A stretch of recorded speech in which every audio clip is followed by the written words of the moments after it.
আসসালামু আলাইকুম প্রিয় দর্শক, অন্যান্য যে আলোচনা আপনাদের সকলকে আমন্ত্রণ জানাচ্ছি। নমস্কার, আমি তরুণ ঘোষ।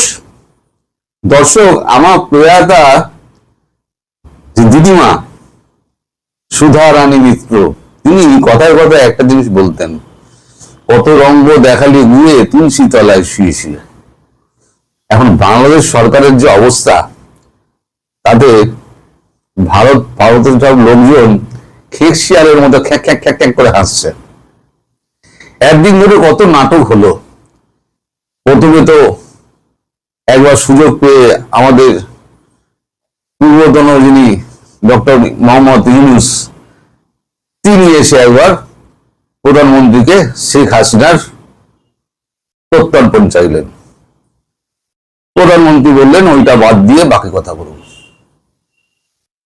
তারপরে চিঠির পর চিঠি, চিঠির পর চিঠি, কোনো চিঠির উত্তর তো ভারতবর্ষ দেয় না। সেই নিয়ে কত আলাপ, আপনাদের খবরে কাগজ মানে শেখ হাসিনাকে বন্দি করে রেখে দিয়েছে, তাকে কাতার পাঠিয়ে দিচ্ছে, তাকে রাশিয়া পাঠিয়ে দিচ্ছে, তাকে দুবাই পাঠিয়ে দিচ্ছে, অনেক কিছু হলো। তারপর এলেন খলিলুর রহমান, তিনি এসেও দিন দরবার করলেন যে শেখ হাসিনাকে ফেরত দিন। এবার যখন শেখ হাসিনা বললেন আমি এবার ফেরত যাব, দেশে ফিরবো মাথা উঁচু করে, তখন সব শুকিয়ে মাঠ হয়ে গেল। প্রথম তো মুখ দিয়ে কথা সরছিল না। এখন গতকালকে সালাউদ্দিন সাহেব স্বরাষ্ট্রমন্ত্রী, তিনি পরিষ্কার বলে দিলেন যে ভারতবর্ষেই তার কাফন দাফন হয়ে গিয়েছে, আওয়ামী লীগের নেত্রী শেখ হাসিনা আর ফিরবেন না। তাই আমার দিদিমার কথাটা মনে পড়ে গেল, কত রঙ্গ দেখালি গিয়ে তুলসী তলায় শুয়ে শুয়ে। এখন যদি শেখ হাসিনা ফিরে আসেন, তাহলে ওনাদের যে হাল হবে সেটা তো ওনারা খুব ভালো করে জানেন। কারণ কি কি পাপ করেছেন এই বিএনপি লোকজন, জামাতের লোকজন আর ইউনূসের লোকজন, সেটা তো সবাই জানে। শেখ হাসিনা আরো বেশি জানেন। পাবলিক আছে খেপে, শেখ হাসিনা যদি প্রত্যাবর্তন করেন, করবেন তো বটেই, উনি যখন বলেছেন ভেবে চিন্তেই বলেছেন। কঠিন, তার সিদ্ধান্ত খুব কঠিন হয়। একবার যদি মনে করেন যে আমি এটা করব, তাহলে উনি করেই ছাড়বেন। তো এখন ওই কথা শোনার পর আমাদের সাউথ ব্লকে সব ফিসফাস হচ্ছে, কেউ মুচকি হাসছেন। জয়শঙ্করজি ভালো কথা বলেছেন, জয়শঙ্করজি বলেছেন এগুলো সব স্টানবাজি। উনি তো কালকে রাতে এখানে বেরিয়ে গেছেন বিদেশ, যাওয়ার আগে তিনি বলে গেছেন ঘরোয়া আলোচনা, এগুলো সব স্টানবাজি বাংলাদেশের। আমি জানতাম যে এই স্টানবাজি বেশি দিন টিকবে না। আমি ওই জন্য মোদীজিকে বলেছিলাম আপনি একবার বলুন যে হ্যাঁ আমরা প্রত্যর্পণ করে দিচ্ছি, দেখবেন নেবে না। ওরা এতটাই ভয় পায়। এখন দেখা গেল যে সত্যি সত্যি ডক্টর জয়শঙ্কর অত্যন্ত বুদ্ধিমান মানুষ। তার যে মানে আগাম চিন্তা ভাবনা কতদূর বিস্তৃত হতে পারে, সেটা কিন্তু সালাউদ্দিন সাহেব প্রমাণ করে দিলেন। এত ভয় শেখ হাসিনাকে, আমাদের ওই ডক্টর ইউনূস, তিনি তো ঢপ মেরে মেরে মানে পুরোটা চালিয়ে দিলেন। ওনার লিখে যাওয়া সমস্ত রেশন 1.5 বছরে গুলি করে নিয়ে দিচ্ছি এমন একটা ভাব বললেন। তারপরে বিদ্যুৎ নিয়ে এত ঝামেলা হলো, সব কিন্তু শেখ হাসিনার সব করে রেখে যাওয়া। বিদ্যুৎ বলুন, খাদ্য বলুন, আপনি শিল্প বলুন, কলকারখানা বলুন, আপনার এই যে ভারতের যে আপনার দিয়েছিল যে যত সুযোগ সুবিধে ট্রান্সপোর্টেশনের, সেইগুলো বলুন, সবই তো ভারতের ওনার করে দেওয়া, ভারতের সঙ্গে চুক্তি করে। এই যে এত আপনারা বললেন এত বিলিয়ন টাকা উনি মেরে দিয়েছেন। ইংলিশ গভর্নমেন্ট চলে গেল, বিএনপি সরকার চলছে, কিন্তু এখনো পর্যন্ত সেই কথাটা কেউ বলেন না। এখন মানে উল্টো দিকে ব্যাপারটা ঘোরানোর জন্য ছোট ব্যাপারকে বড় করে দেখানো হচ্ছে। সরি, এখন জুলাই সিডিআই একটা শুরু হয়েছে, সেই নিয়ে আমি বিস্তারিত বলবো না। ওর মধ্যে ঢোকাটা আবার ঠিক মনে হচ্ছে আমার বিষয়ের মধ্যে পড়ে না, ওসব না ঢোকাই ভালো। নোংরা বিষয় ওর মধ্যে না ঢোকাই ভালো, এগুলো আপনাদের মধ্যে ভালো চলে। তো এখন সেদিকে একটা চাউল করে দিয়ে মোটামুটি শেখ হাসিনার ব্যাপারটা একটু ধামাচাপা দেওয়ার চেষ্টা হয়েছে। কিন্তু চারিদিকে এই সোশ্যাল মিডিয়ায় যেভাবে আলোচনা হচ্ছে বাংলাদেশে, তাতে মনে হচ্ছে সরকার বেশ ভয় আছে। ওটাকে গেলে তো ওনাকে জেলে পুরবেনি আপনারা, আমরা জানি, কিন্তু ভারত তখনই পাঠাবে যখন কাউন্সিল অ্যাক্সেস দেবেন। মনে রাখবেন, ভারতবর্ষের কাউন্সিল অ্যাক্সেস কিন্তু দিতে হবে, না হলে কিন্তু আপনাদের মুশকিল আছে। অবশ্য তার আগে কি হবে না হবে আমি তো বলতে পারবো না, তার আগে অনেক কিছু হতে পারে, সে খবরের সম্ভাবনা অনেক বেশি। কারণ পাকিস্তান খুব নাচানাচি করছে, পাকিস্তান চাইছে একটা যুদ্ধ বাঁধিয়ে দিতে, আর যুদ্ধটা যদি পরের মাটিতে হয় তাহলে তার থেকে আর সুবিধাজনক কিছু হয় না। পূর্ব পাকিস্তান ভারতের পাকিস্তানের তো প্ল্যানে ছিল পূর্ব পাকিস্তানে যে আক্রমণ করবে, সেই ক্ষতটা, পুরনো ক্ষতটা মলম প্রলেপ লাগানোর জন্য বাংলাদেশকে গুটি হিসেবে ব্যবহার করবে। আর বাংলাদেশের কিছু নাগরিক আছে, বুঝতেই পারছেন কাদের কথা বলছি, তারা সব দেই করে নাচছে, যুদ্ধ চাই। একবার যুদ্ধ দেখলে তারপরে আর দ্বিতীয়বার 100 বছরের মধ্যে বলবে আমরা শান্তি চাই, যুদ্ধের নাম বন্ধ করবে না। যাই হোক, এখন ভারতের লোকজন এখন খ্যাক করে হাসছে, মন্ত্রী থেকে আরম্ভ করে মোহন ভাগবত পর্যন্ত।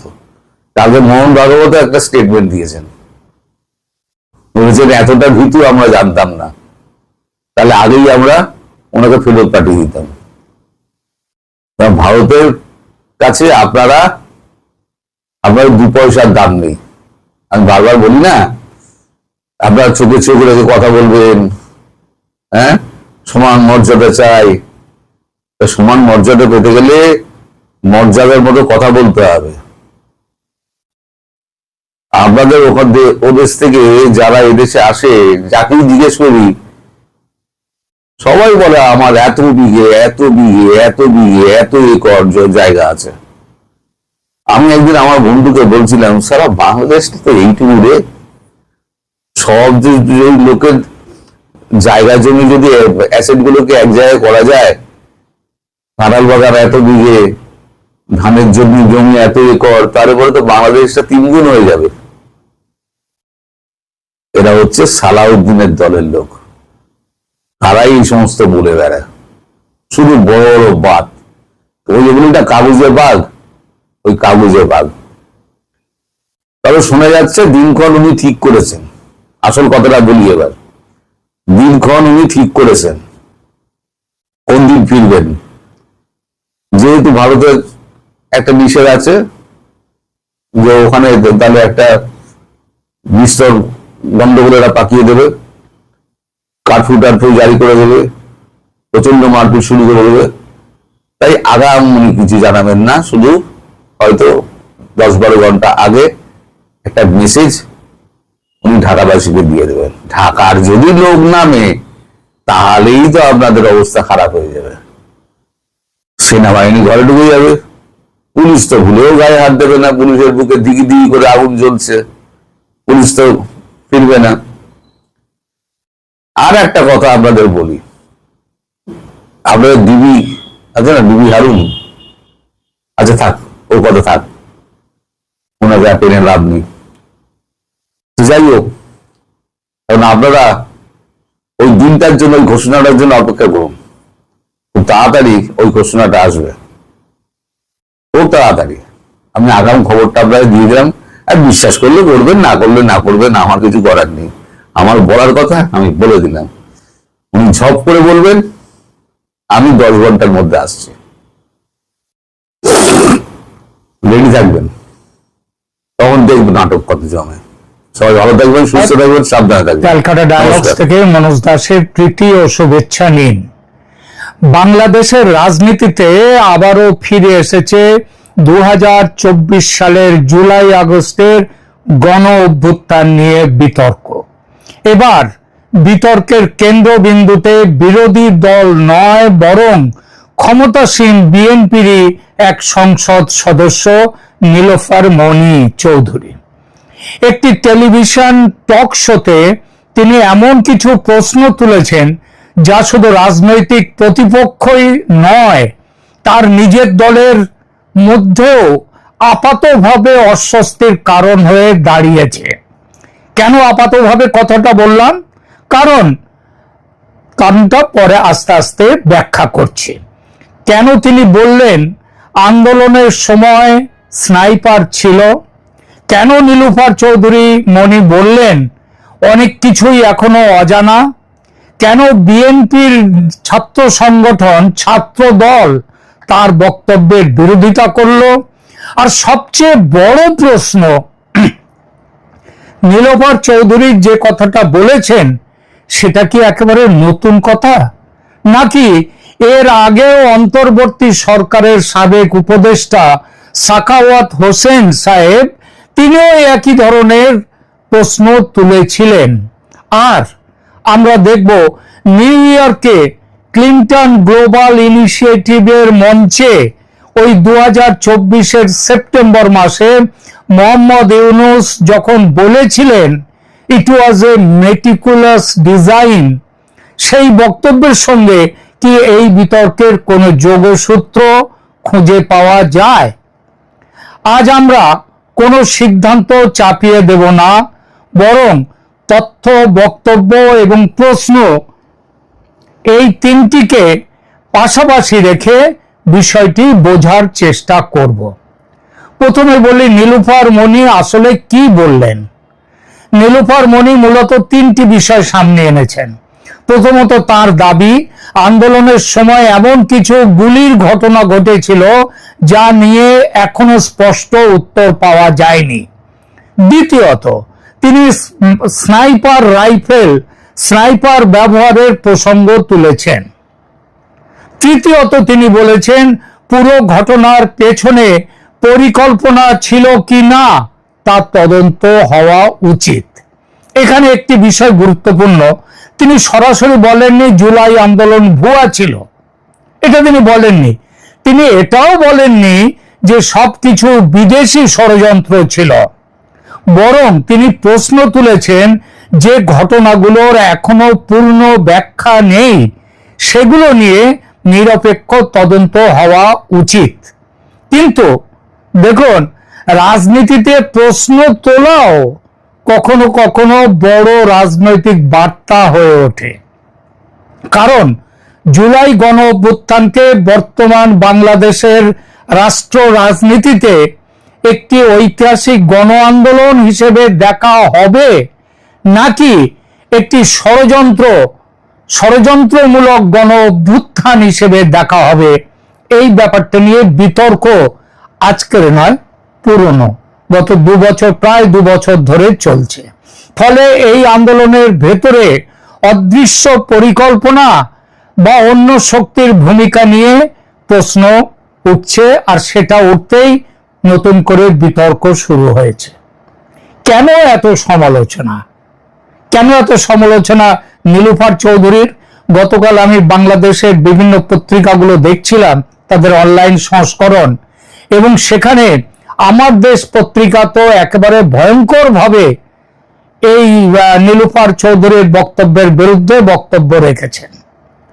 এবং গতকাল আমি দেখছিলাম মাসুম হবেন, তিনি আবার জামায়াতের নেতা, তিনি বলেছেন বিএনপি তারা ওই গণ আন্দোলনে, জুলাই আন্দোলনের বিরুদ্ধে চলে গেছে। সমালোচনার প্রধান কারণটা হচ্ছে রাজনৈতিক। 24শে জুলাই আন্দোলন নিয়ে বিএনপির অবস্থান কিরকম জানেন? অনেকটা সেই ধর্মেও আছি, জিরাফেও আছি, মানে পরস্পর বিরোধী দুই শিবিরে দুদিকেই আছে। শেখ হাসিনা ফ্যাসিস্ট, অতএব হঠাও তাকে। 24শে আন্দোলনের সমর্থনে তাই নেমে পড়েছিল বিএনপিও। জামাত সহ মৌলবাদী শক্তি ও জামাতের ছায়া ছাত্র জনতার সঙ্গে জোট বেঁধে বিএনপি ছিল। জামায়াতের সঙ্গে বিএনপির পুরনো জোট সম্পর্ক ছিল, তাই জোট বাঁধতে অসুবিধা হওয়ার কথা ছিল না, তা হয়নি। আর জামাতের শেকড় যে পাকিস্তানে, এই সত্যিটা বিএনপির অজানা নয়। তাতে বিএনপির এতকাল কোনো অসুবিধা হয়নি, হওয়ার কথাও নয়। কারণ বিএনপি আদর্শগতভাবে হলো একটা খিচুড়ি পার্টি। আমার কথায় কেউ বিরোধ জানিয়ে বলতেই পারেন যে বিএনপির আদর্শ বলে কিছু নেই, সুতরাং আমি কেন বললাম আদর্শগতভাবে খিচুড়ি পার্টি। যদি কেউ একথা বলেন, আমি তার বিরোধটাকে কিন্তু মানতে পারবো না। কারণ দেখুন, সব কিছুরই একটা নিজস্ব ধর্ম বা বিশেষত্ব থাকে, সেটাকেই বলা হয়, ওই বিশেষত্বটাই বলা হয় তার আদর্শ। যেমন খিচুড়িরও একটা বিশেষ ধর্ম আছে, কোনটা কতটা দিতে হবে, চাল ডাল মশলাপাতি আলু কিংবা চিংড়ি কোনটা কি দিতে হবে, সেটা হচ্ছে খিচুড়ির আদর্শ। বিএনপির খিচুড়িটা কিরকম দেখুন, এখানে পাকপন্থী আছে, পাক বিরোধী আছে, মুক্তিযুদ্ধপন্থী আছে, মুক্তিযুদ্ধ বিরোধী আছে, ভারতপন্থী আছে, ভারত বিরোধী আছে, মৌলবাদী আছে, আবার উদারবাদীও আছে, আরো বিশেষ করে বলা যায় জামাতপন্থী আছে, আবার জামাত বিরোধীও আছে। তো 24শে আন্দোলন ছিল শেখ হাসিনা হটাও আন্দোলন। বিএনপি সানন্দে অংশ নিয়েছিল। 5 আগস্টে শেখ হাসিনা চলে যেতে বাধ্য হলেন।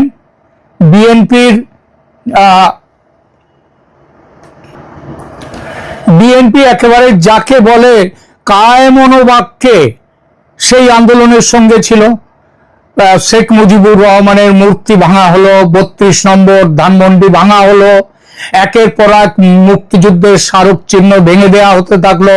বিএনপি কখনো কোনো প্রতিবাদ করেছে? করেনি। বিএনপি তার সঙ্গেও ছিল। আবার বিএনপি এখন তাহলে বিএনপি কেন হঠাৎ চলে গেল, এই প্রশ্ন তুলতে শুরু করলো 24শে গণ আন্দোলন নিয়ে। বিএনপি তো একেবারে যাকে বলে পূর্ণভাবে ছিল এই 24শে গণ আন্দোলনের সঙ্গে।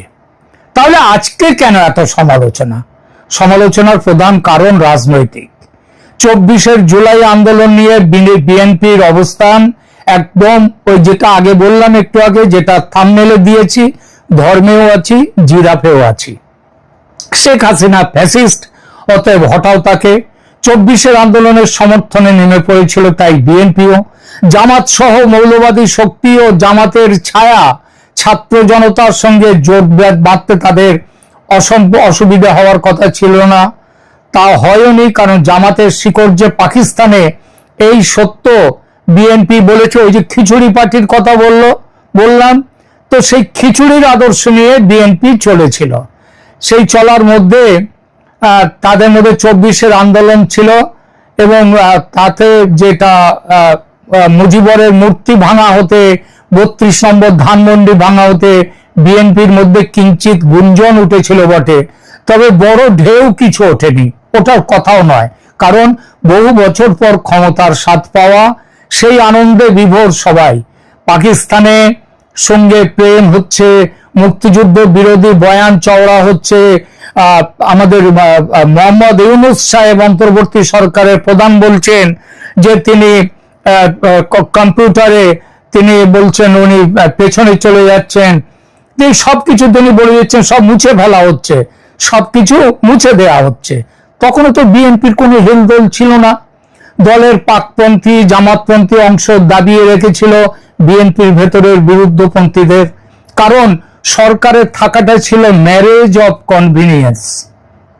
বিএনপি যখন ক্ষমতার সুবিধা পেয়ে দেশ জুড়ে চাঁদাবাজিতে ব্যস্ত, তখন জামাত কিন্তু যথার্থ আদর্শবাদী দলের মতো তাদের দলের শেকড় বিস্তারে সচেষ্ট থেকেছে। দখল করেছে সরকারের সমস্ত বৌদ্ধিক ও রাজনৈতিক ক্ষমতার কেন্দ্রগুলো। জামাত হয়ে উঠেছে ক্ষমতার আসল মালিক। বিএনপি চলে গেছে বহু পিছনে। বিভিন্ন বিশ্ববিদ্যালয়ের ছাত্র সংসদ নির্বাচনের ফলাফল ছিল এর বড় প্রমাণ। এরপর আন্তর্জাতিক চাপে নির্বাচন দিতে বাধ্য হলেন মোহাম্মদ ইউনূস। আমেরিকা সমেত বিশ্বের সর্বত্র যখন এই ধারণা বদ্ধমূল যে জামাত আসছে সরকারে, তখন স্রোতের বিপরীতে জিতে গেল বিএনপি, তাও আবার 2/3 আসন পেয়ে।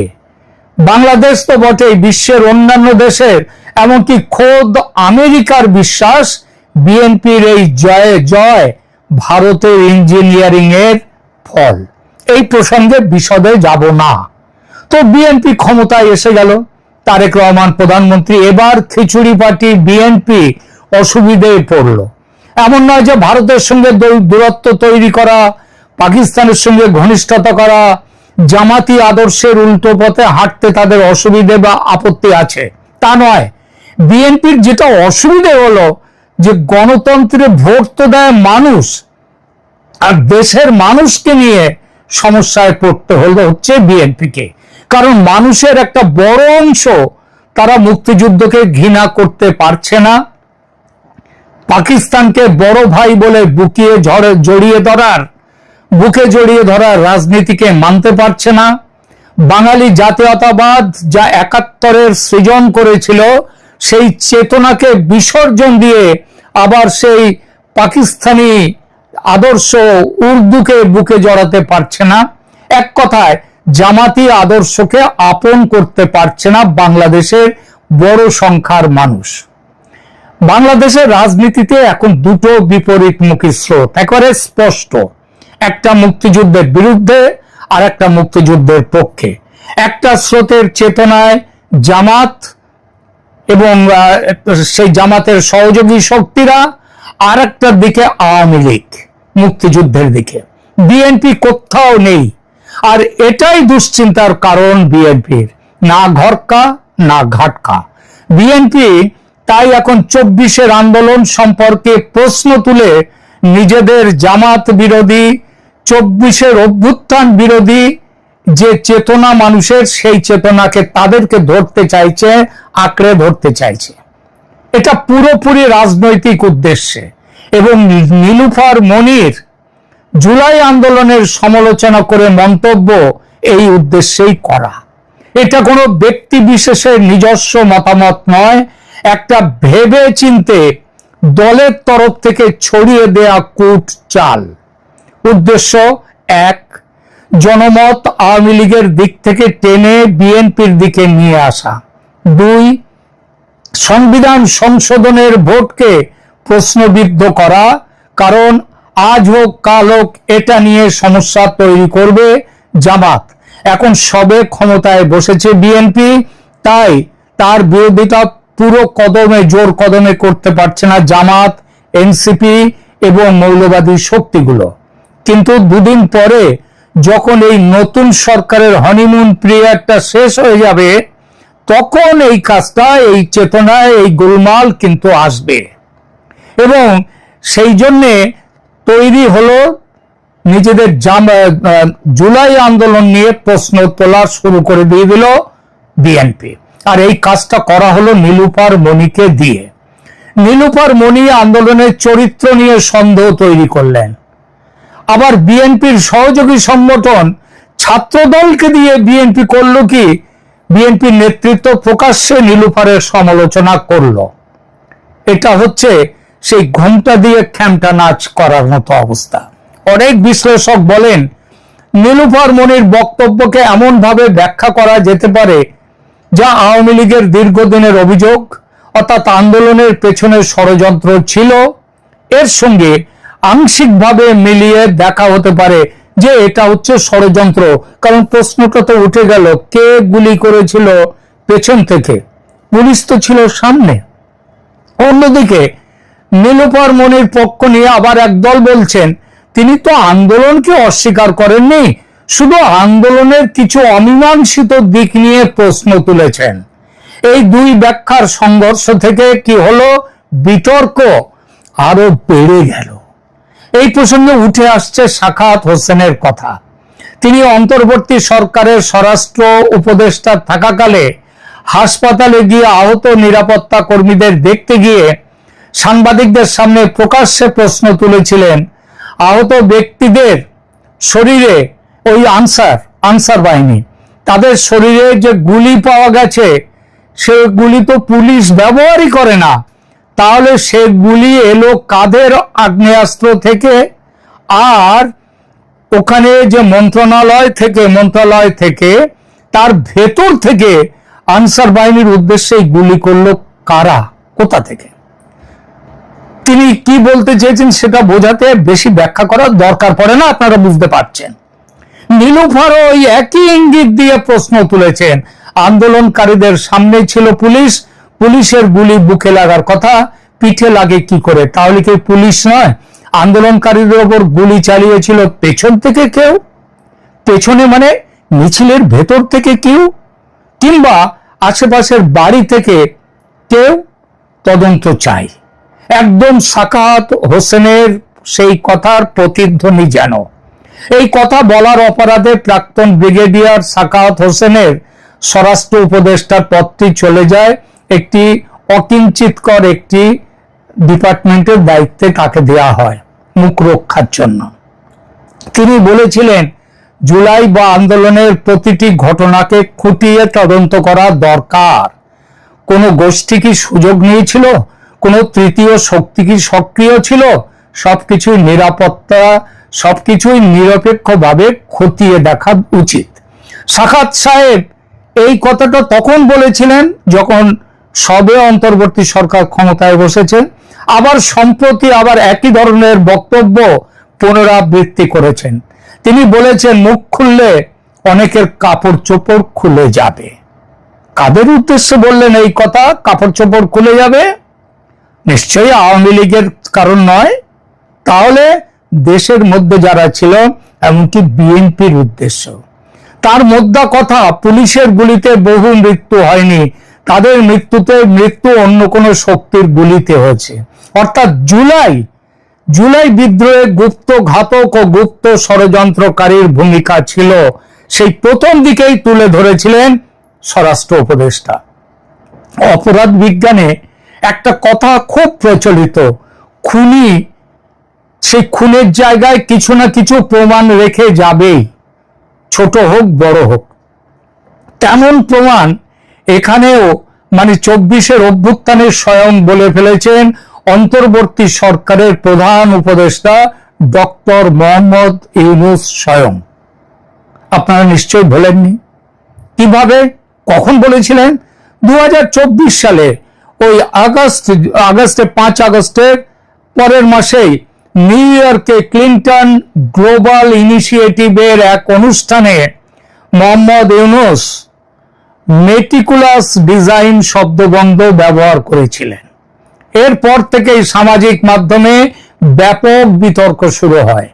অনেকে বলেন এই বক্তব্য থেকেই প্রমাণ হয় সবকিছু আগে থেকেই পরিকল্পিত ছিল, অর্থাৎ 24-এর তথাকথিত গণ আন্দোলন কোন স্পন্টেনিয়াস মাস আপরাইজিং বা স্বতঃস্ফূর্ত গণ অভ্যুত্থান ছিল না, ছিল গভীরভাবে পরিকল্পিত একটি কর্মকাণ্ড, যাকে বলা যায় ষড়যন্ত্রের ফল।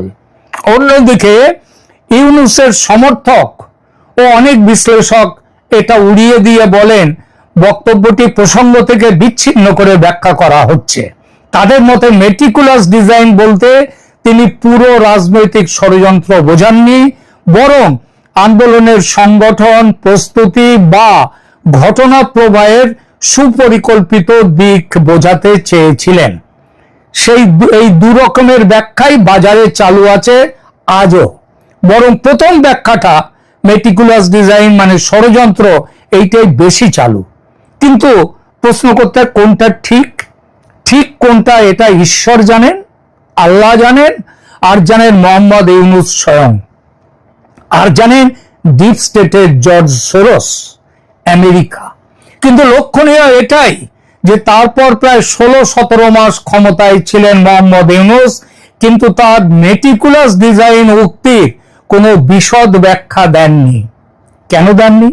কেন তিনি ব্যাখ্যা করলেন না যে তার বক্তব্যের বিকৃত ব্যাখ্যা করা হচ্ছে? তিনি এইটা বলতে চেয়েছিলেন। এখানেই বিষয়টি গুরুত্বপূর্ণ। নীলুফার মনি প্রশ্ন তুলেছেন, সাখাওয়াত হোসেন তদন্তের কথা বলছেন, তিনি প্রশ্ন তুলেছেন, ইউনূস মেটিকুলাস ডিজাইন বলছেন। এই তিনটি বক্তব্যকে কেউ যদি একটা সুতোয় গাঁথেন এবং বলেন দাল মে কুছ কালা হ্যায়, তাকে কি দোষ দেয়া যায়? এখনো পর্যন্ত এমন কোন সরকার তদন্ত করেইনি, তা বিচার আসবে না কি করে? ফলে কোন সরকারি তদন্ত বা বিচারক সিদ্ধান্ত প্রকাশ্যে আসেনি, যা নিশ্চিতভাবে বলে দেয় যে তিনটি বক্তব্য একই ঘটনার একই অর্থ বহন করে। ফিরে আসি নীলুফার মনির কথায়। তিনি বিএনপির দায়িত্বশীল পদে আছেন, নিজে জুলাই আন্দোলনের সামনের সারিতে ছিলেন। হঠাৎ এমন কি হলো যে তিনি পুরোপুরি উল্টো দিকে ঘুরে গেলেন? নীলুফার মনির বক্তব্যের তীব্র বিরোধিতা করে বক্তব্য রেখেছেন বিএনপি দলের ছাত্র শাখার নেতৃত্ব। কিন্তু লক্ষণীয়, বিএনপি দলের পক্ষ থেকে নীলুফার চৌধুরী মনির বক্তব্যের প্রতিবাদ হয়নি।